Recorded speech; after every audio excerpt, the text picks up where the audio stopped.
because I have to repeat myself on some of this because people ask me a lot, like, well, you're in finance. Why aren't you talking about finances? You should be writing a book like Rich Dad, Poor Dad. No, I need to write a book about the Y-ends versus the quarter zips because wealth is culture. I'd much rather see young black men wearing quarter zips, which I've been wearing since '93, by the way, and drinking matchas than run around here thinking that they can put on Nike Techs and shoot each other up with a ski mask on and somehow think they're going to prosper in life. You're not going to.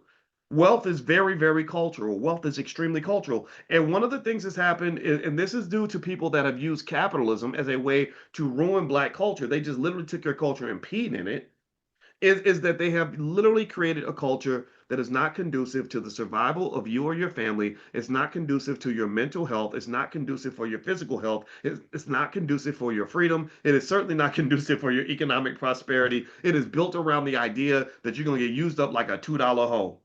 And not only would you get used up like a $2 hoe, they're not even going to give you the $2 after they finish fucking you.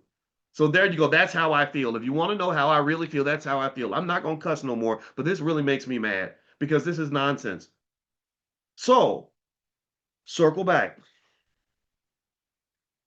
Nicki Minaj goes on Turning Point USA. I hear my black friends say, oh, she's a sellout. Uncle Tom. Okay. Oh, sure. Whatever. But then Megan the Stallion's up there twerking at the for the Democrats, shaking booty. And I'm like, you know, isn't it fascinating to me that whenever they want to talk to black people and bring black people on the stage for these political parties, does anybody ever notice that they only bring black people who tend to love to twerk or kill other black people?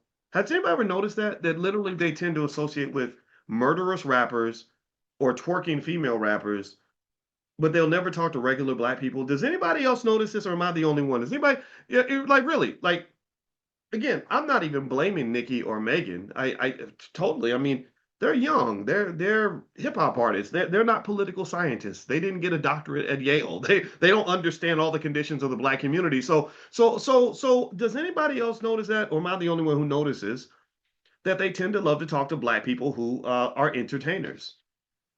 When you got Dr. Claude Anderson right down the street, right in D.C., who wrote the greatest reparations book in history, who has been doing work on behalf of the black community with the 1866 Indian Treaty, filing lawsuits that he spent tens of thousands of dollars on of his own money, right? He's been trying to get the attention of legislators because he has clear solutions for the black community. He's been trying to get the attention of legislators for about 30, 40 years. They've ignored him every time, but they will always walk past the scholars to get to the rappers. Does anybody notice that? Now, let me tell you, I'm going to tell you, I have a theory on why this happens.